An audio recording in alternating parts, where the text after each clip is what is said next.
Insight education the dream of success में आप लोगों का स्वागत है। मैं ज्ञानी कुमार यादव। आज मैं बीपीएससी प्रीवियस ईयर सेट लेकर के आया हुआ हूँ जो 2020 का क्वेश्चन होगा। इससे पहले मैंने 1992 और 1994 का करवा चुका हूँ। आप मैं हमारे प्ले लिस्ट में देख सकते हैं सभी क्वेश्चन को। पर्चिनकारी या फिर पेट्रा ड्यूरा निम्न में से किससे संबंधित है? पहला ऑप्शन, दीवारों के अर्ध कीमती पत्थर जड़कर फूलों की नक्काशी करना, मीनारों में टेढ़ी दीवार बनाना, या संरचना में मेहराब का इस्तेमाल करना, या इमारतों में मार्बल का प्रयोग करना, या उपयुक्त में से कोई नहीं। इसका आंसर होगा ये, दीवारों पर अर्ध कीमती पत्थर जड़कर फूलों का नक्काशी करना। अगला क्वेश्चन,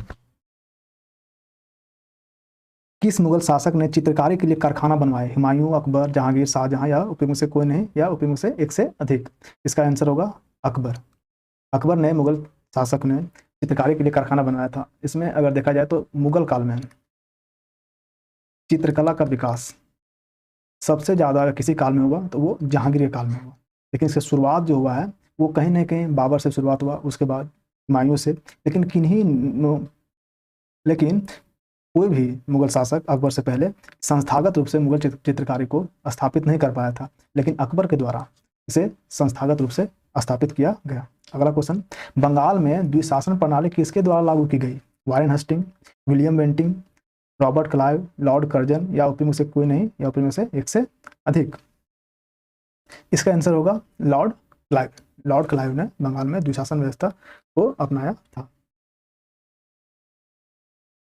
चौथा क्वेश्चन, इनमें से किसने 1893 में शिकागो में आयोजित धर्म संसद में भाग लिया था? दयानंद सरस्वती, स्वामी विवेकानंद, महात्मा गांधी, राजा राममोहन राय, या फिर उपयुक्त में से कोई नहीं, या उपयुक्त में से एक से अधिक। तो आप लोग सबको जानते होंगे कि 1893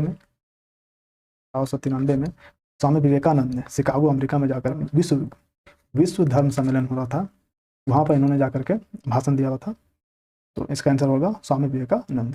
अगला क्वेश्चन, 1923 में स्वराज पार्टी का गठन किसने किया? महात्मा गांधी, वल्लभ भाई पटेल, CR दास व मोतीलाल नेहरू, BR अम्बेडकर, या उपयुक्त में से कोई नहीं, या एक से अधिक। तो 1923 में जो स्वराज पार्टी था उसकी स्थापना CR दास और मोतीलाल नेहरू के द्वारा किया गया था। इसके तहत ये हुआ था कि गांधी जी के नेतृत्व में असहयोग आंदोलन शुरू हुआ था। असहयोग आंदोलन 1920 ईस्वी में।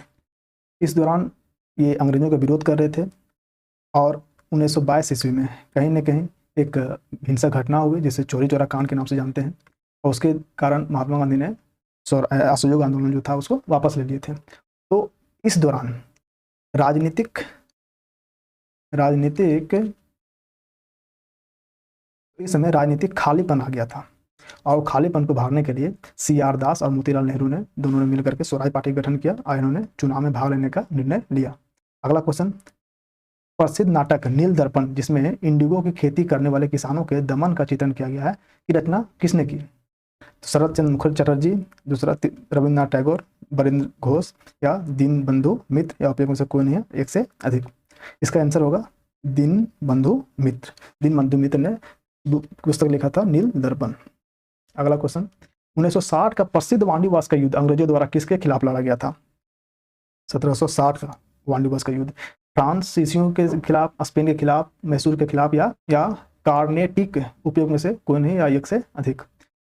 इसका आंसर होगा फ्रांसीसियों के खिलाफ 1760 में युद्ध लड़ा गया, और ये अंग्रेज और फ्रांसीसियों के मध्य में अंतिम निर्णायक युद्ध था। इसके बाद अंग्रेजों को कभी भी फ्रांसीसियों के द्वारा टक्कर नहीं दिया गया, यानी कि उसके क्षेत्र विस्तार में कभी भी रोड़ा फ्रांस नहीं बना। अगला क्वेश्चन, निम्न में से किस अधिनियम ने भारत में पृथक निर्वाचन मंडल का आरंभ किया? रेगुलेटिंग एक्ट 1773, चार्टर अधिनियम 1833, क्विट इंडिया अधिनियम 1784, भारतीय परिषद अधिनियम 1909, या उपयोग में से कोई नहीं और एक से अधिक। इसका आंसर होगा 1909, भारतीय शासन अधिनियम 1909। इसमें पृथक निर्वाचन मंडल की व्यवस्था किया गया था, यानी कि मुस्लिम और हिंदू के लिए अलग से निर्वाचक मंडल, यानी कि जो चुनाव करेंगे जनप्रतिनिधियों का, वो अलग अलग, ये मुस्लिम अपने मुस्लिम जनप्रतिनिधि का चुनाव करेंगे और हिंदू अपने हिंदू प्रतिनिधि का चुनाव करेंगे। तो ये लाया गया था भारत शासन अधिनियम 1909 में, जिसे बोलते हैं मार्ले मिंटो सुधार। अगला क्वेश्चन, 1831 में बुद्धो भगत के नेतृत्व में कोल विद्रोह किस क्षेत्र में हुआ? कच्छ में, सिंहभूम में, पश्चिमी घाट में, सतारा में, या उपयुक्त में से कोई नहीं और एक से अधिक। तो बुद्धू भगत ये झारखंड से संबंधित है, झारखंड से 1831 में ये संबंधित है, इसलिए कच्छ गुजरात में पड़ जाता है, पश्चिमी घाट तो झारखंड में पड़ता नहीं है, सतारा महाराष्ट्र में पड़ जाता है, इसलिए इसे आंसर होगा सिंहभूम। 10वां क्वेश्चन, बिहार में 1857 के विद्रोह का नेतृत्व किसने किया? नाना साहब, तात्या टोपे, कुंवर सिंह या मौलवी अहमद दुल्ला?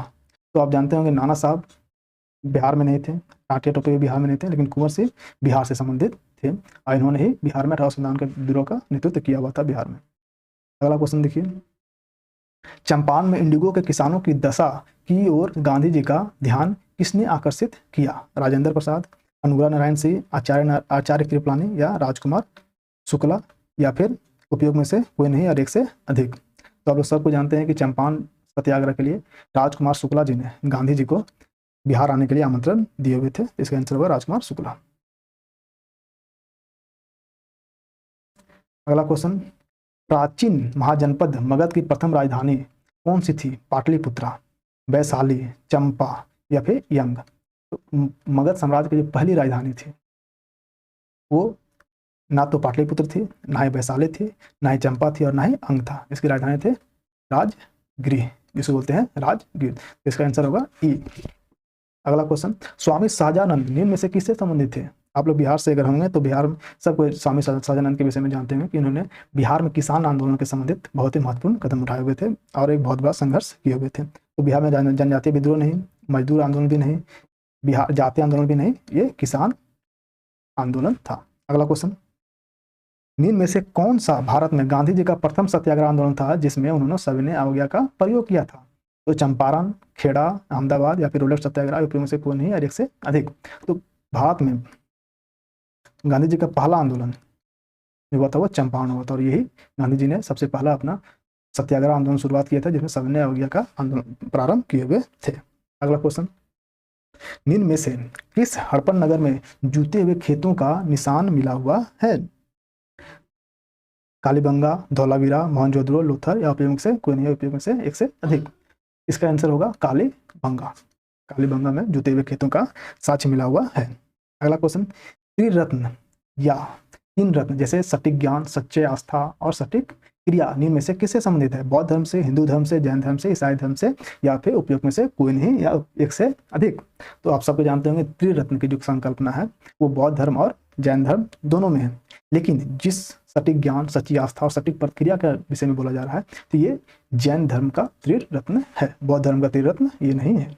अगला क्वेश्चन, इनमें से किस शासक ने चतुर्थ बौद्ध संगति कश्मीर में आयोजित की थी? अशोक, अजातशत्रु, कनिष्क, कालाशोक या उपयोग से कोई नहीं और एक से अधिक? तो सबको जानते हैं कि जो कश्मीर में हुआ था बौद्ध संगति उसका नेतृत्व कनिष्क के शासनकाल में ही किया गया था, तो इसका आंसर होगा कनिष्क। ये प्रथम शताब्दी ईस्वी में काम हुआ था। अगला क्वेश्चन, निम्न में से किस भारतीय दर्शन ने परमाणु सिद्धांत का प्रतिपादन किया? योग, न्याय, सांख्य, वैशेषिक या उपयोग में से कोई नहीं एक से अधिक? परमाणु सिद्धांत जिसको एटम के सिद्धांत बोलते हैं आज हम लोग, ये ना तो न्याय में, ना तो योग में और ना ही सांख्य में, ये वैशेषिक जो सिद्धांत है उसमें परमाणु सिद्धांत की व्याख्या किया गया था। अगला क्वेश्चन, किस दिल्ली सुल्तान ने रक्त एवं लौह की नीति अपनाई? इल्तुतमिश, बलबन, अलाउद्दीन खिलजी, मोहम्मद बिन तुगलक या उपयोग में से कोई नहीं है और उपयोग में से एक से अधिक? लौह और रक्त की नीति, इसके तहत ये था कि बलबन ने कठोर नीति का अनुसरण किया हुआ था, इसलिए इसका आंसर होगा बलबन। अगला क्वेश्चन, कौन सा मध्यकालीन भारतीय साम्राज्य व्यापक स्तर पर स्थानीय स्वशासन के लिए प्रसिद्ध था? चालुक्य, चोल, सोलंकी या परमार या फिर उपयोग में से कोई नहीं और एक से अधिक? इसका आंसर होगा चोल। चोलों का जो स्थानीय शासन व्यवस्था था वो बहुत ही फेमस था। ये ना सिर्फ यूपीएससी, बीपीएससी, जेपीएससी, अन्य बहुत सारे जो भी पीसीएस है उनमें इनका या फिर ऑब्जेक्टिव हो या फिर सब्जेक्टिव, मेंस हो या फिर पीटी हो, हर बार क्वेश्चन पूछा गया है। यूपीएससी में तो 2 दिन में क्वेश्चन पूछा है, जेपीएससी में क्वेश्चन पूछा हुआ है, पिछले साल क्वेश्चन पूछा हुआ है जेपीएससी का जो मेंस था उसमें। अगला क्वेश्चन देखिए, भारत का 13वां बंदरगाह किस राज्य में स्थापित किया जाने वाला है? केरल में, गुजरात में, महाराष्ट्र में, तमिलनाडु में या फिर उपयोग में से कोई नहीं एक से अधिक? इसका आंसर होगा महाराष्ट्र। महाराष्ट्र का जो नेक्स्ट बंदरगाह होने वाला था वो वाधावन नाम है, वो महाराष्ट्र में है और ये 13वां भारत का सबसे बड़ा बंदरगाह में से एक होने वाला था। अगला क्वेश्चन, निम्न राज्यों में से कौन सा राज्य भारत में सर्वाधिक सौर ऊर्जा का उत्पादक है? तेलंगाना, कर्नाटक, आंध्र प्रदेश, राजस्थान, और उपयोग में से कोई नहीं, एक से अधिक। इसका आंसर होगा कर्नाटक। कर्नाटक भारत में सबसे ज्यादा सौर ऊर्जा उत्पादक राज्य है। अगला, खनिज जिले के निम्न जोड़ों में से कौन सा जोड़ा सही है? लाइमस्टोन कैमूर में मिलता है, ये बिहार का क्वेश्चन है, बिहार कैमूर डिस्ट्रिक्ट पड़ता है बिहार में। माइका भागलपुर, कार्डजाइट मधुबनी, लेड जिंक गया, उपयोग में से कोई नहीं है, एक से। इसका आंसर होगा लाइमस्टोन कैमूर। अगला क्वेश्चन देखिए, उद्योग और स्थान के निम्न जोड़ों में से कौन सा जोड़ा सही नहीं है?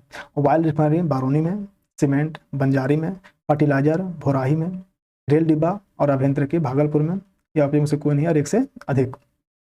इसका आंसर होगा डी। इसका आंसर होगा डी। अगला क्वेश्चन, बिहार के निम्न जिलों में से किस जिले में ही पीडमोंट स्वैप मिट्टी पाई जाती है? मधुबनी, भागलपुर, पश्चिमी चंपारण, सीतामढ़ी, या उपयोग में से कोई नहीं है, एक से अधिक। इसका आंसर होगा पश्चिमी चंपारण। बिहार के निम्न प्रशासनिक विभागीय जोड़ों में से किस जोड़े से गंगा नदी नहीं बहती है? दरभंगा, मुंगेर, पूर्णिया, भागलपुर, तिरहुत, सारण, कोसी, या फिर मगध, या उपयोग में से कोई नहीं है, एक से अधिक। इसका आंसर बीपीएससी के द्वारा दिया गया है, कोसी और मगध, ये जो दो क्षेत्र है वहां से गंगा नदी नहीं बहती है।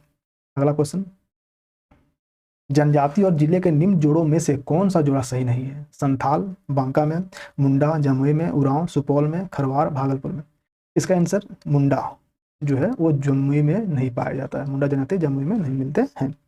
अगला क्वेश्चन, बिहार राज्य के कुल भौगोलिक क्षेत्र की तुलना में समस्त वन्यजीव वन क्षेत्र का प्रतिशत कितना है? 7.27%, 6.87%, 3.21%, 12.77%, या फिर उपयोग से कोई नहीं है, एक से अधिक। मैंने पिछले सेट में इसका आंसर दिया हुआ था, जो बीपीएस बिहार में कुल भौगोलिक क्षेत्र का 7.8% जो क्षेत्र है उसमें वन क्षेत्र पाया जाता है, इसलिए इसका आंसर होगा डी। ई, इसका आंसर होगा ई, उपयोग से कोई नहीं या फिर एक से अधिक। अगला क्वेश्चन, निम्न में से किस जिले में बिहार का एकमात्र राष्ट्रीय उद्यान स्थित है? नालंदा, भागलपुर, पश्चिमी चंपारण, पूर्वी चंपारण, उपयोग से कोई नहीं है, एक से अधिक। इसका आंसर होगा पश्चिमी चंपारण। पश्चिमी चंपारण में वाल्मीकि राष्ट्रीय उद्यान अवस्थित है। अगला क्वेश्चन, भौगोलिक क्षेत्र की दृष्टि से जापान का सबसे बड़ा द्वीप कौन सा है? होक्काइडो, होन्शु, शिकोकू, क्यूशू, या उपयोग में से कोई नहीं है, एक से अधिक। इसका आंसर होगा बी, होन्शु। अगला क्वेश्चन, ग्रीनलैंड निम्न देशों में से किस देश का भाग है? Denmark, Finland, Canada, United kingdom, या उपयोग से कोई नहीं, एक से अधिक। तो आप लोग डेनमार्क का नाम सुने होंगे, यूरोप का एक देश है, और ये ग्रीनलैंड जो है, ग्रीनलैंड इस प्रकार का एक देश है, यहाँ पर ब्रिटेन है, उसी प्रकार यहाँ इस तरह करके 3 देश है, और यहाँ डेनमार्क है, तो डेनमार्क का ही क्षेत्र पड़ता है ग्रीनलैंड। अगला, दिसंबर 2018 तक के अनुसार विश्व के निम्न देशों में से किस देश में सबसे अधिक भारतीय आबादी है? संयुक्त अरब अमीरात, जिसे बोलते हैं यूएई, मलेशिया, यूनाइटेड किंगडम, या फिर यूएसए, उपयोग से कोई नहीं, एक से अधिक। बीपीएससी के द्वारा इसका आंसर दिया गया है यूएसए, अमेरिका जो है वहां पर सबसे ज्यादा भारतीय निवास करते थे 2018 दिसंबर तक। अगला क्वेश्चन, निम्न देशों में से किस देश में 2019 में सालाना सबसे अधिक सोने का उत्पादन टन में हुआ था? रूस में, ऑस्ट्रेलिया में, चीन में, संयुक्त अरब अमीरात में, संयुक्त अरब अमेरिका में, उपयोग से कोई नहीं या एक से अधिक। इसका आंसर होगा चीन।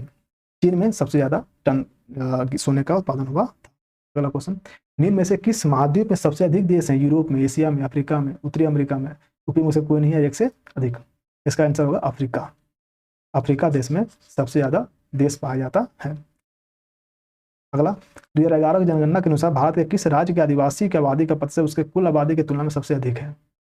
इसका अर्थ क्या बोल रहा है कि भारत के किस राज्य में आदिवासियों की आबादी का प्रतिशत उसके कुल आबादी की तुलना में सबसे अधिक है? अरुणाचल प्रदेश, नागालैंड, मिजोरम, मेघालय, उपयोग से कोई नहीं, एक से अधिक। यानी कि अगर ये क्षेत्र है, यहाँ पर जनसंख्या रह रहा है, तो उसमें सबसे ज्यादा किस क्षेत्र में आदिवासियों का निवास है प्रतिशत वाइज पूछा जा रहा है? इसका आंसर होगा मिजोरम। मिजोरम में सबसे ज्यादा प्रतिशत वाइज देखा जाए तो आदिवासियों की संख्या निवास करती है। अगला क्वेश्चन, निम्न कॉफी उत्पादक क्षेत्रों में से कौन सा क्षेत्र कर्नाटक में नहीं है? चिकमगलूर, कुर्ग, बाबा बुदानगिरी, पुलनेज, उपयोग से कोई नहीं या एक से अधिक। इसका आंसर होगा डी। इसका आंसर डी, पुलनेज। पुलनेज जो है वो कर्नाटक में नहीं पाया जाता है। अगला क्वेश्चन, भौगोलिक क्षेत्र की दृष्टि से भारत के निम्न जिलों में से कौन सा जिला सबसे बड़ा है? लेह, कच्छ, जैसलमेर, बाड़मेर, और फिर से कोई नहीं है, एक से अधिक।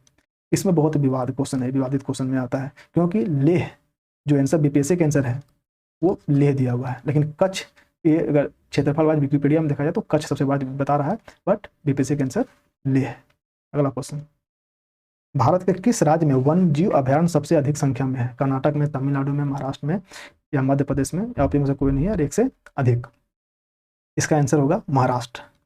महाराष्ट्र में सबसे ज्यादा वन जीव अभयारण्य पाया जाता है। नेक्स्ट क्वेश्चन है, बिहार में प्रवाहित होने वाली निम्न नदियों में से उत्तर की ओर प्रवाहित होने वाली कौन सी नदी है? यानी कि गंगा नदी अगर ये पड़ रही है तो उत्तर की ओर प्रवाहित, निम्न नदियों में से उत्तर की ओर प्रवाहित होने वाली कौन सी नदी है? बागमती, जो कि दक्षिण की ओर हो रही है। कमला नदी, ये भी दक्षिण की ओर हो रही है। कोसी नदी, ये भी दक्षिण की ओर हो रही है। गंडक नदी, ये भी दक्षिण की हो रही है। इसका आंसर होगा ई। अगला क्वेश्चन, निम्न हिमालय पर्वत श्रेणियों में से किस पर्वत श्रेणी को अटल टनल पार करती है? आप लोग करंट अफेयर में पढ़े होंगे अटल टनल के विषय में। तो ये जास्कर, पश्चिमी पीर पंजाल, लद्दाख, या फिर पूर्वी पीर पंजाल। इसका आंसर होगा पूर्वी पीर पंजाल।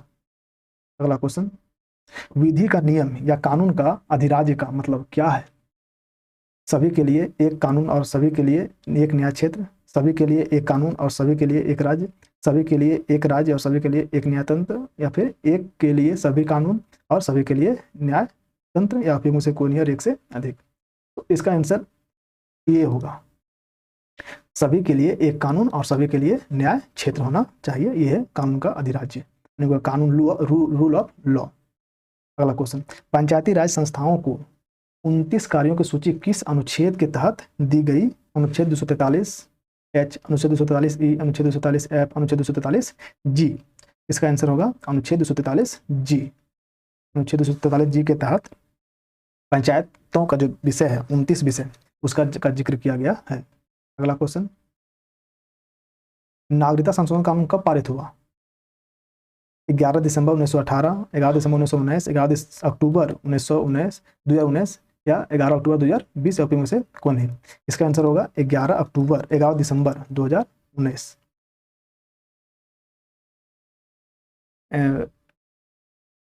73वें संविधान संशोधन कानून की वैधानिक शुरुआत किस संशोधन के द्वारा हुआ? 61वां संविधान संशोधन बिल, 62वां संविधान संशोधन बिल, 63वां संविधान संशोधन बिल, 64वां संविधान संशोधन बिल, या में से कोई नहीं है और एक से अधिक। इसका आंसर होगा 64वां संविधान संशोधन बिल। अगला क्वेश्चन, वर्ष 1632 में बिहार के पटना शहर में कौन सी कंपनी ने अपनी फैक्ट्री स्थापित की थी? British East India Company, Dutch East India Company, पुर्तगाली East India Company, French East India Company, में से कोई नहीं है और एक से अधिक।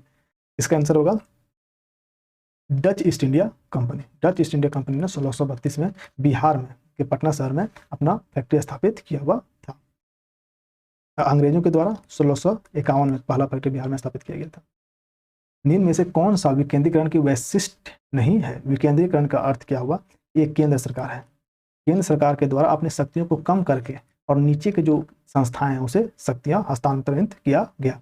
तो यह कौन सा विशेषता है जिसके द्वारा यह पता चलता है कि ये विकेंद्रीकरण नहीं केंद्रीयकरण की प्रवृत्ति है? अगला देखिए ऑप्शन, स्वायत्तता, लोक सहभागिता, स्थानीय समुदायों में आत्मविश्वास की कमी जगाना, या स्थानीय समुदायों को सशक्त बनाना। तो स्थानीय समुदाय को सशक्त बनाना ये विकेंद्रीकरण की प्रकृति होती है। लोक सहभागिता को बढ़ाना ये भी कहीं ना कहीं विकेंद्रीकरण की प्रवृत्ति है। स्वायत्ता को देना ये तो सीधा सिंपल से दिख रहा है कि स्वायत्ता बढ़ाया जा रहा है, कि केंद्र अपनी शक्तियों को कम कर रहा है, इसलिए इसका आंसर होगा सी। इसमें बताया जा रहा है कि आत्मविश्वास को नहीं जगाना।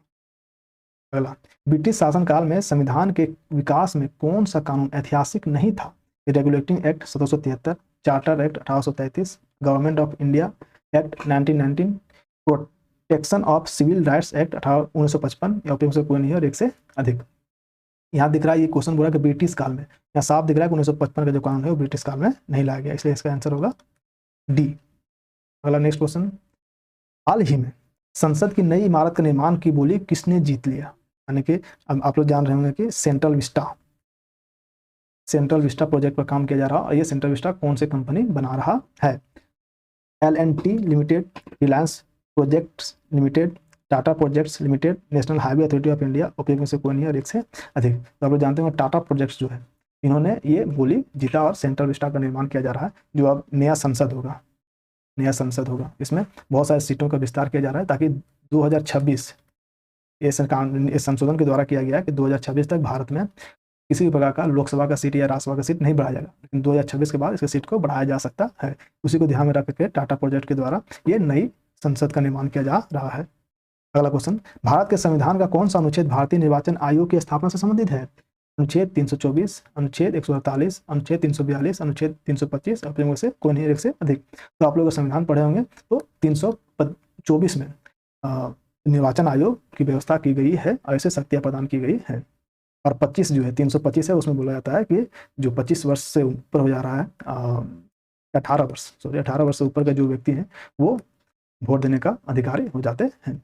अगला क्वेश्चन, वर्तमान में राष्ट्रीय महिला आयोग के प्रमुख कौन है? ममता शर्मा, ललिता कुमार मंगलम, रेखा शर्मा, स्मृति ईरानी, उपयोग से कोई नहीं है, एक से अधिक।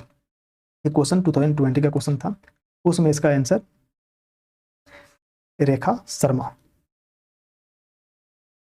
अगला क्वेश्चन, भारत में औद्योगिक क्षेत्र की उपलब्धि को मापने के लिए निम्न में से कौन सी संस्था औद्योगिक उत्पादन सूचकांक को जारी करता है? यानी कि इंडस्ट्रियल प्रोडक्शन इंडेक्स कौन सा संस्था जारी करता है?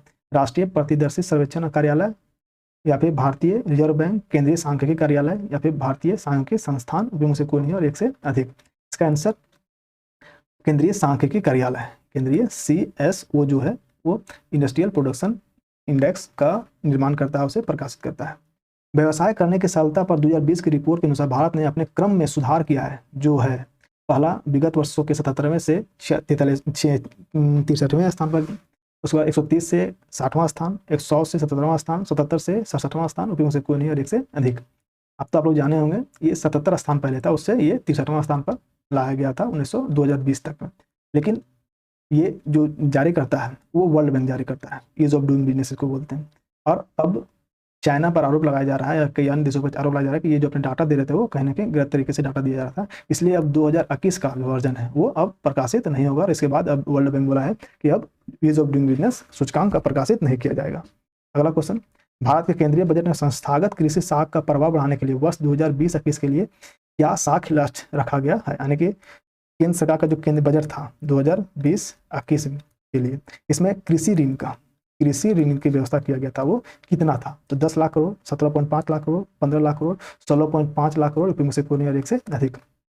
इसका आंसर होगा 15 लाख करोड़। ये 2020-21 का है। उसके बाद 2021-22 में इसे बढ़ा दिया गया और शायद 16.5 करोड़ हो गया है। तो 2020 का आंसर जो था वो 15 लाख करोड़।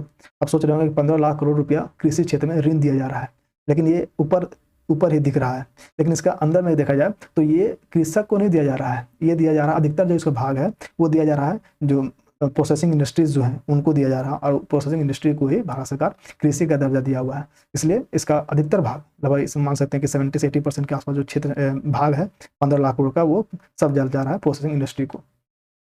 इसलिए कहने में का कुछ, हाथी के दांत दिखाने का कुछ और खाने का कुछ और जो कहावत है उस तरह यहाँ पर सामने दिख रहा है। कृषकों को इतना 15 लाख करोड़ रुपया ऋण दिया जा रहा है हर साल, लेकिन इससे संभव नहीं है और ये सिर्फ और सिर्फ आंख में धूल झोंका जा रहा है। अगला क्वेश्चन, पीएम कुसुम योजना का लक्ष्य उद्देश्य क्या है? सिंचाई के लिए किसानों की मानसून पर निर्भरता कम करना, ऋण के लिए किसानों के साहूकारों पर निर्भरता की कमी करना, भारत में फूलों की खेती का संवर्धन, किसानों के डीजल और केरोसिन पर निर्भरता समाप्त करना और डीजल सेटों को सौर ऊर्जा से जोड़ना, या उपयोग में से कोई नहीं। इसका आंसर होगा डी।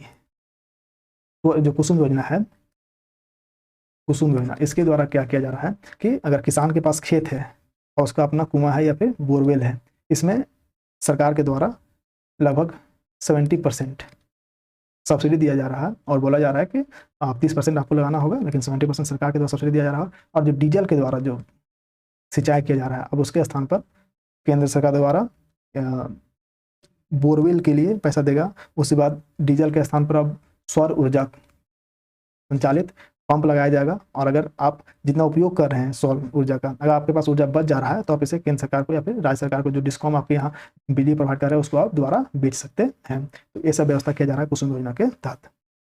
अगला क्वेश्चन, निम्न में से भारत का कौन सा व्यापारिक बैंक विश्व के शीर्ष 100 बैंकों में शामिल है? यानी कि भारत का जो सबसे बड़ा बैंक होगा वही विश्व के 100 बैंकों में से एक होगा।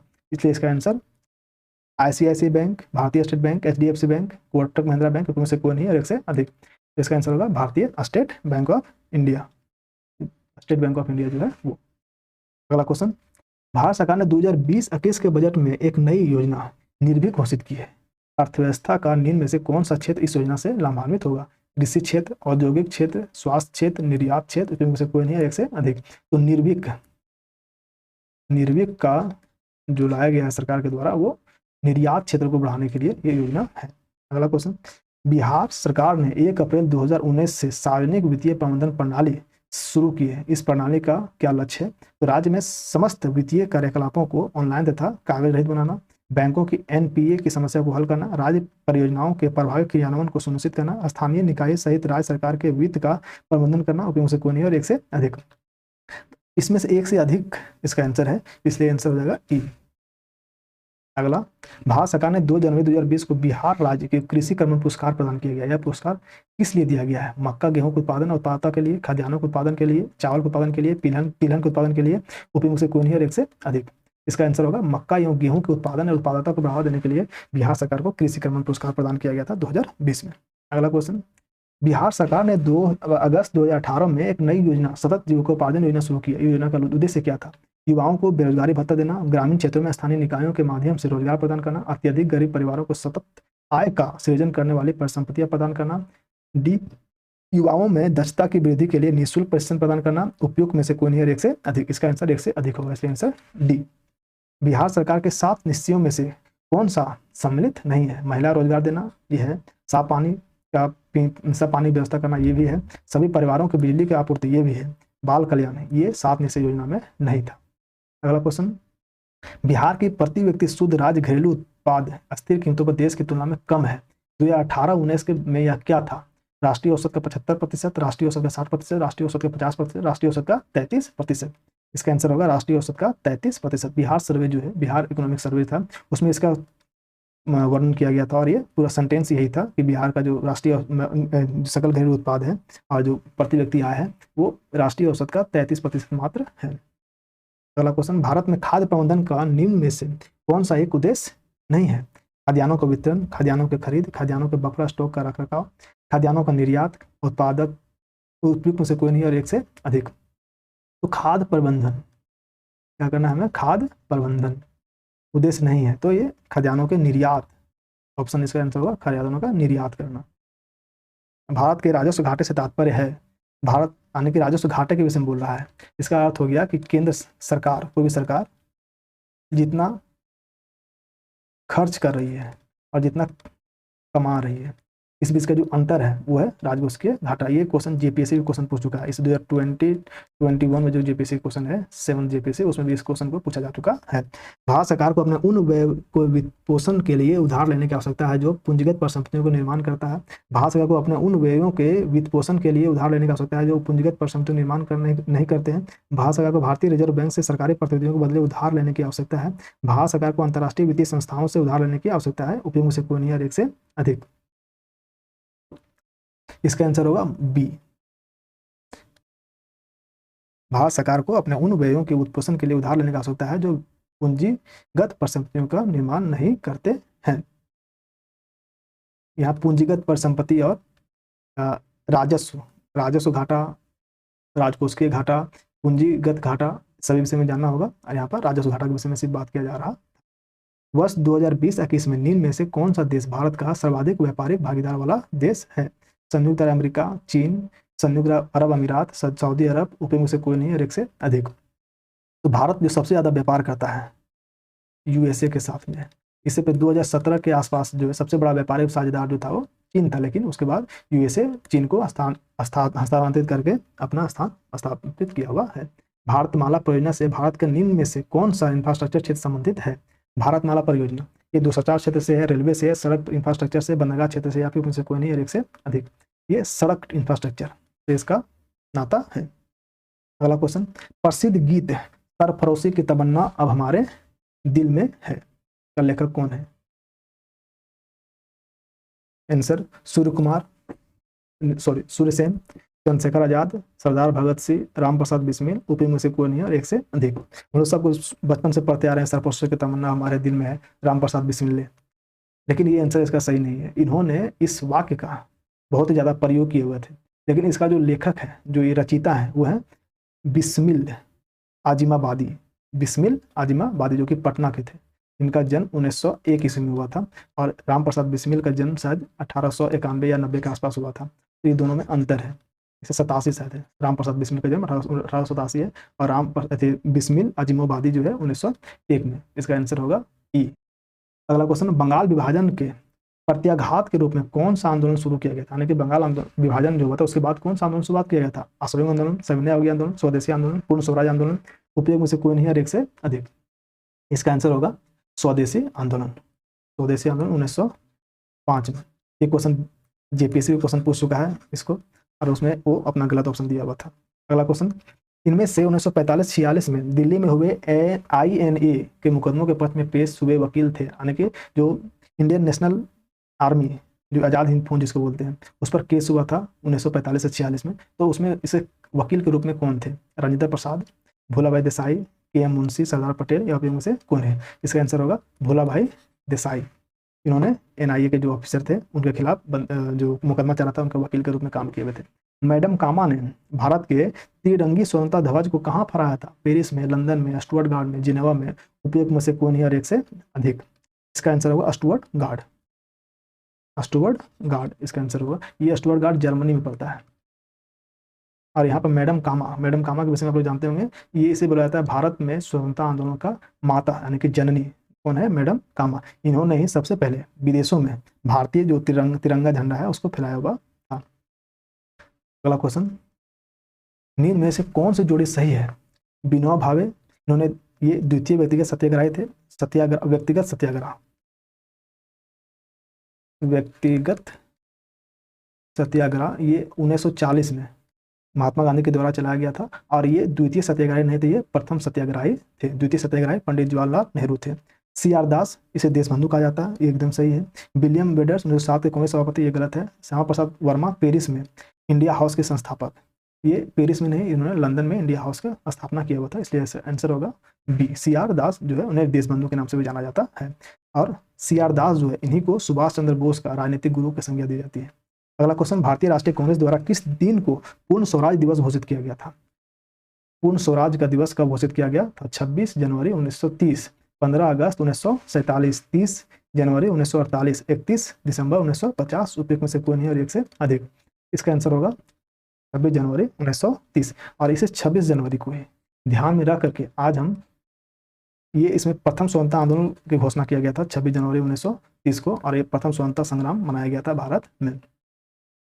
प्रथम स्वतंत्रता दिवस 26 जनवरी 1930 को प्रथम स्वतंत्रता दिवस घोषित बनाया गया था और इसी को ध्यान में 26 जनवरी को ही याद में रखने के लिए हम 26 जनवरी 1950 को संविधान को लागू करने का निर्णय लिया हुआ था। अगला क्वेश्चन, बिहार की स्थापना कब की गई थी? 1911, 1912, 1913, 1914, उपयोग से कोई नहीं है एक से अधिक। ये बिहार का फेवरेट क्वेश्चन, बीपीएससी का फेवरेट क्वेश्चन है।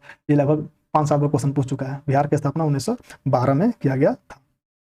अगला क्वेश्चन, बिहार में 3 कठिया पद्धति में नील की खेती के लिए भूमि का कितना भाग अमानत रखा जाता?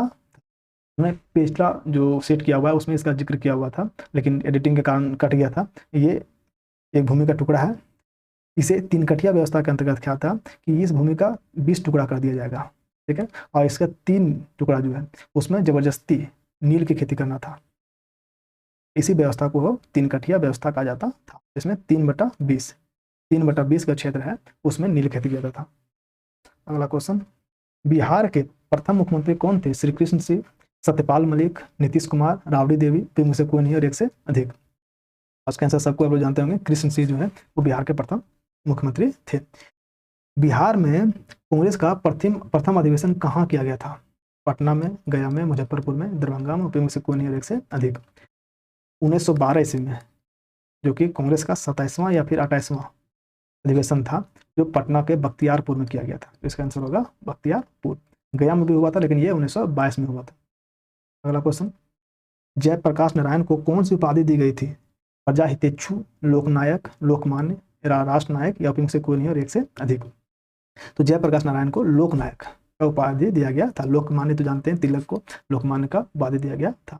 अगला क्वेश्चन, निम्न में से किस कॉलेज में गांधी जी ने पढ़ाई की थी? Shyamdas college Bhavnagar, Dharmendra Singh ji college Rajkot, Gujarat college Ahmedabad, Bahauddin college Junagadh, उपयोग से कोई नहीं है और एक से अधिक। इसका आंसर होगा श्यामलाल दास कॉलेज भावनगर, ये इसका आंसर होगा। अगला, इनमें से किसने 1857 के विद्रोह में सक्रिय भाग लिया था? नाना साहब जो कि कानपुर, हजरत बेगम महल जो है उन्हें लखनऊ, मौलवी अहमदुल्ला फैजाबाद, बेगम जीनत महल दिल्ली, उपयोग में से कोई नहीं। इसका आंसर होगा डी, क्योंकि एक से ज़्यादा इसका आंसर है। नाना साहब कानपुर से हैं, वो सही है। मोहम्मद हजरत महल जो है वो लखनऊ से सही है। मौलवी अहमदुल्ला फैजाबाद से सही है। इस अधिनियम के बारे में जवाहरलाल नेहरू ने कहा था कि हमें एक ऐसी कार दी गई थी जिसमें सब ब्रेक थे किंतु इंजन नहीं था। ऑप्शन 1858 का अधिनियम, 1909 का अधिनियम, 1919 का अधिनियम, 1935 का अधिनियम, उपयोग में से कोई नहीं और एक से अधिक। इसका आंसर 1935, क्योंकि नेहरू जी राजनीति में सक्रिय 1915 के आसपास से हो गए थे, लेकिन इस समय 1919 तक ना तो उनका उतना बड़ा कद था, लेकिन 1935 में उनका कद बढ़ गया था। उन्होंने इस संबंध में अपना विचार रखे हुए थे 1935 के अधिनियम के संबंध में। दांडी यात्रा कितनों दिनों तक चली है? 10 दिन, 20 दिन, 24 दिन या फिर 30 दिन? इसका आंसर होगा 24 दिन। आप लोग सबको जानते होंगे कि 12 मार्च से शुरुआत करके 5 अप्रैल तक गांधी जी के द्वारा साबरमती आश्रम से दांडी तक का यात्रा, गुजरात में पड़ता है ये, साबरमती किनारे से यहाँ से शुरुआत करके दांडी तक यात्रा की हुई थी पैदल, और इन्होंने 24 दिनों तक पैदल यात्रा की हुई थी। यहीं से दांडी यात्रा की शुरुआत हुई थी और दांडी पहुंचते ही इन्होंने 6 अप्रैल से नमक कानून को तोड़ा और असहयोग आंदोलन, सविनय अवज्ञा आंदोलन की शुरुआत कर दिए थे। चलिए, आज 80 क्वेश्चन है। इसके बाद और भी क्वेश्चन है जो लगभग मैथ होगा, पॉलिटी है, मैथ और साइंस होगा, और कुछ करंट अफेयर क्वेश्चन है, ये नेक्स्ट दिन करेंगे। अगर सेशन अच्छा लगा हो तो लाइक सब्सक्राइब जरूर करें और कमेंट जरूर करें। आप लोग कमेंट एकदम नहीं आ रहा है।